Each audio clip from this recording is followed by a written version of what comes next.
Magandang hapon mga ka-happy hour. Narito ang mga balita para sa MBC TV Network News Update 5 PM edition. NBI Director Jimmy Santiago, ipinaliwanag ang viral groupie ng kanyang mga ahente kasama si Alice Guo.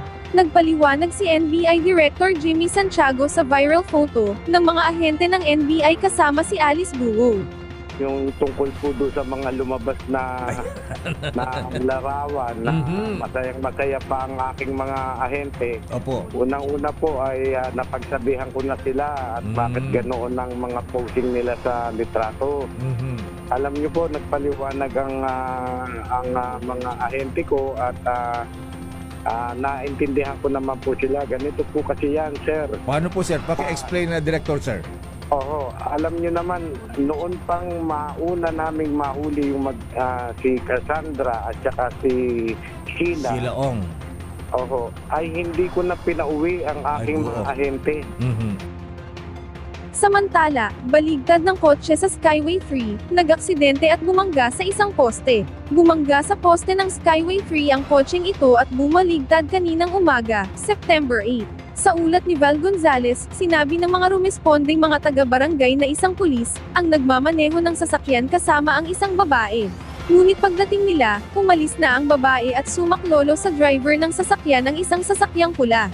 Inaalam pa ngayon ang estado ng driver, kung ito ba'y nagtamo ng sugat o galos matapos maaksidente.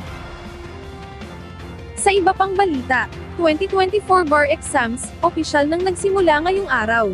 Opisyal nang umarangkada ngayong araw ng Linggo, September 8 ang 2024 bar examinations. Hinatid ng kani-kanilang mga kamag-anak at kaibigan ang mga aspiring lawyers sa isa sa mga testing centers sa Quezon City at Manila. Ang mga aspiring lawyers ay may kanya-kanyang mga supporters kung saan bitbit ang mga tarpaulins at mga balloons. Ayon sa Supreme Court, nasa 12,246 applications para sa 2024 bar examinations ang kanilang natanggap. Ang examination ay naka-schedule sa September 8, 11, at 15. Batay sa monitoring ng SC, maaga pa lang ngayong araw nagsidatingan ang mga bar examinees sa mga local testing centers dito sa National Capital Region. Sinabi ng Supreme Court, mayroong 13 local testing centers sa buong bansa para sa bar examination. Dito sa Metro Manila, ilang mga kalsada ang isinara dahil sa ginaganap na examination. At yan ang mga balita para sa MBC TV Network News Update 5 PM edition. Samahan ninyo kami bukas, mula alas 9 ng umaga, hanggang alas 5 ng hapon.